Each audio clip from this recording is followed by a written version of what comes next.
ก็เลยได้ตัดสินใจย้อนกล้องลงไปอีกในคลิปมันเห็นผมนอนอยู่บนเตียงนอนแล้วก็มีผมอีกคนหนึ่งยืนอยู่หน้าห้องถือแขนงงเลยผมทีนี้งั้นก็แสดงว่ามีผมสองคนทั้งนอนอยู่ถึงเตียงนอนแล้วก็ยืนอยู่หน้าห้องแล้วคืนต่อมาผมก็ได้มาจอดเบิ่งอีกแต่ว่าคืนนี้ผิดปกติครับคืนนี้บ่มีเสียงแคนมันเป็นคืนที่เงียบสงัดเงียบบ่ได้ยินเสียงฮอดเสียงจิ้งหรีด ทีนี้ผมรู้สึกว่ามันเงียบผิดปกติผมก็เลยเปิดประตูออกไปอีกพอจะเปิดประตูออกไปมันมีห้อยตีนคนเปียกน้ำครับพี่น้องอันมันย่างห้อยตีนมันเนี่ยสิย่างมาทางที่นอนของผมแล้วทีนี้ผมเงยหน้าขึ้นปุ๊บเห็นเป็นแต่เงาดำๆยืนอยู่เตียงนอนปลายเตียงนอนของผม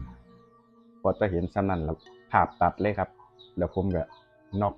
ไปเรียบร้อย และตื่นเช้ามาผมก็ได้ไปหาตาผู้เฒ่าคนนั้นอีกคนที่ผมปรึกษาไปมื้อนั้น